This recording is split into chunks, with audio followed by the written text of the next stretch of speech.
21 अगस्त 1945 की तारीख। अमेरिका के न्यू मेक्सिको राज्य के एक लैब में परीक्षण चल रहा है। टंगस्टन कार्बाइड की एक ईंट पकड़े हुए एक वैज्ञानिक धातु के गोले के पास खड़ा है और कुछ टेस्ट करने की उसकी कोशिश है। उसके पीछे कुछ और वैज्ञानिक खड़े हैं जिस पूरी प्रक्रिया को ध्यान से देख रहे हैं। तभी अचानक वैज्ञानिक के हाथ से ईंट छूट जाती है। जिस गोले पर परीक्षण हो रहा था उससे एक नीली रोशनी निकलनी शुरू हो जाती है और कुछ ही देर में पूरे कमरे को भर देती है। रोशनी जैसे पैदा हुई वैसे ही गायब भी हो जाती है, लेकिन पीछे छोड़ जाती है एक नीला निशान वैज्ञानिक के हाथ पर। ये मौत की शुरुआत थी। अगर तारीख पर आपने ध्यान दिया हो तो यह घटना हिरोशिमा और नागासाकी पर हुए परमाणु हमलों के 2 हफ्ते बाद हुई थी।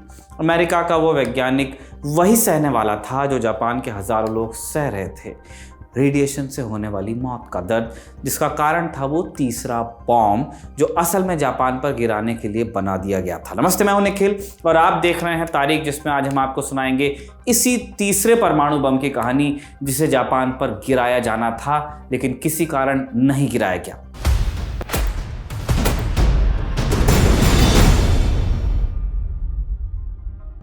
कहानी शुरू होती है 10 अगस्त की तारीख से। अमेरिका के राष्ट्रपति ट्रूमन व्हाइट हाउस के अपने ओवल ऑफिस में इधर से उधर चक्कर लगा रहे थे।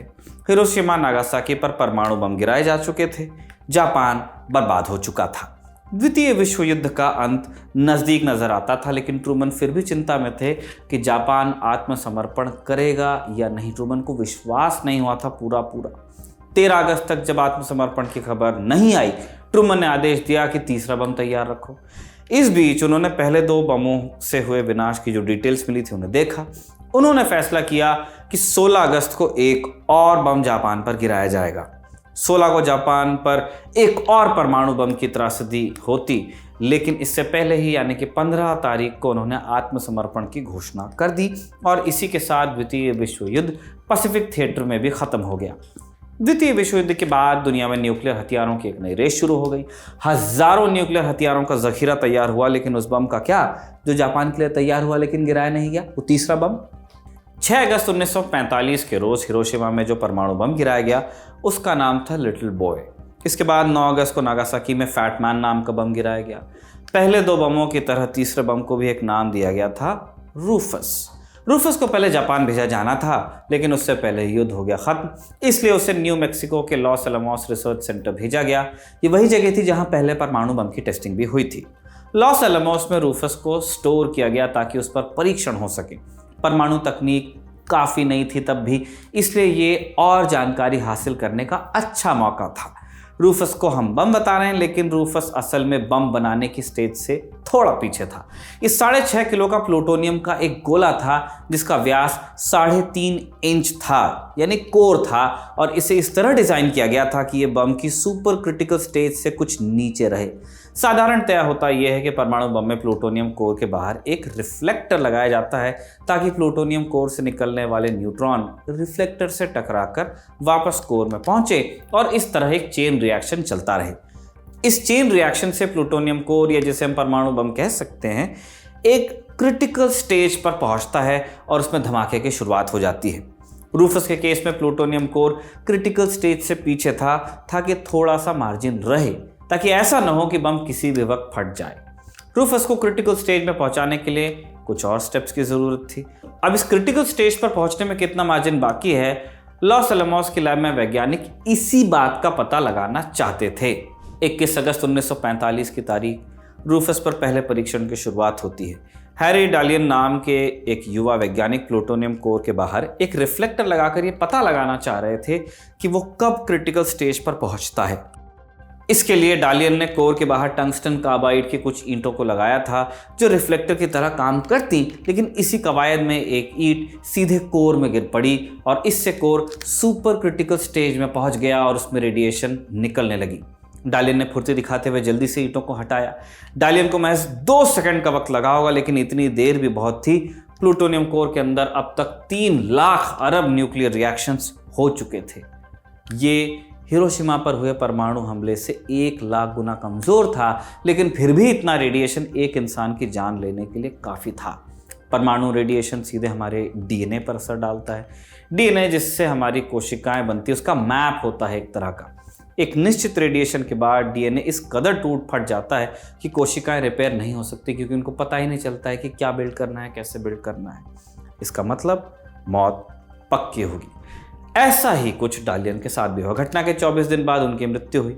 इतिहास में परमाणु रेडिएशन से मरने वाले डालियन पहले अमेरिकी थे। विडंबना ये थी कि उनकी मौत उस बम से हुई जो जापान के लिए तैयार किया था अमेरिका ने। डालियन की मौत पहली जरूर थी, लेकिन अकेली नहीं। डीमन कोर के नाम से जाने गए उस तीसरे बम ने और भी कई जाने ली। अगली तारीख थी 21 मई 1946। फिजिसिस्ट लुई स्लोटिन अपने कुछ साथियों के साथ प्लूटोनियम कोर का एक और परीक्षण कर रहे थे। दरअसल उस साल अमेरिका ऑपरेशन क्रॉसरोड्स नाम से कुछ और परमाणु परीक्षण करने जा रहा था। स्लोटिन परीक्षण में इस्तेमाल होने वाली तकनीक अपने साथी को समझा रहे थे, तब भी उनसे एक गलती हुई। अभी कुछ देर पहले हमने बताया कि परमाणु बम में प्लूटोनियम कोर के बाहर एक रिफ्लेक्टर लगता है। इस दौरान यह ध्यान रखना जरूरी होता है कि रिफ्लेक्टर कोर को छू न ले, और इसके लिए पूरी सावधानी रखनी होती है। लेकिन स्लोटिन ने यह बात ध्यान में नहीं रखी। अभी जो स्लोटिन है उनके बारे में कहा गया कि वो कुछ डेयर डेविल किस्म के इंसान थे। 1 साल से वो ऐसे परीक्षणों के दौरान रिफ्लेक्टर और कोर के बीच दूरी बनाए रखने के लिए एक स्क्रू ड्राइवर का इस्तेमाल करते आ रहे थे। ये तरीका बड़ा खतरनाक था, इतना खतरनाक कि मशहूर वैज्ञानिक रिचर्ड फेनमैन ने इस तरीके को नाम दिया था tickling the tail of a sleeping dragon, यानी एक सोते हुए ड्रैगन की पूंछ से छेड़छाड़ करना। मई 1946 की उस दोपहर लुईस स्लोटिन को ड्रैगन की पूंछ से छेड़छाड़ भारी पड़ गई। नीली जीन्स और काउबॉय बूट्स पहने स्लोटिन हमेशा की तरह परीक्षण दिखा रहे थे कि अचानक उनके हाथ से स्क्रू ड्राइवर गिर गया। रिफ्लेक्टर जाकर सीधा कोर से छू गया और प्लूटोनियम कोर क्रिटिकल स्टेज पर पहुंच गया। पिछली बार की तरह इस बार भी महज 1 सेकंड में कोर और रिफ्लेक्टर को अलग कर दिया गया, लेकिन पिछली बार ही की तरह इस बार भी बहुत देर हो गई थी। स्लोटिन की गलती उन्हें बहुत भारी पड़ी। उनके पूरे शरीर पर रेडिएशन का प्रभाव हुआ और महज 9 दिनों बाद उनकी दर्दनाक मौत हुई।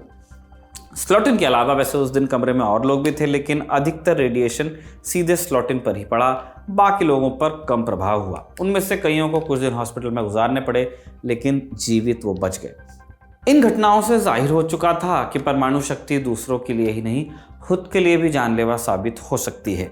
जापान के लिए बनाया गया बम अमेरिकियों के लिए भी जानलेवा साबित हुआ, लेकिन जापान पर गिराए गए बमों को दिए गए क्यूट नामों के बजाय रूफस को डीमन कोर के नाम से जाना गया।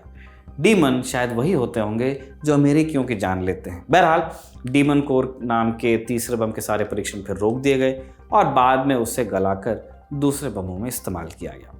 इसी के साथ तारीख का ये एपिसोड भी खत्म होता है। इसे कमल ने लिखा और आलोक ने आपके लिए रिकॉर्ड किया। आप देखते रहिए दी ललन टॉक।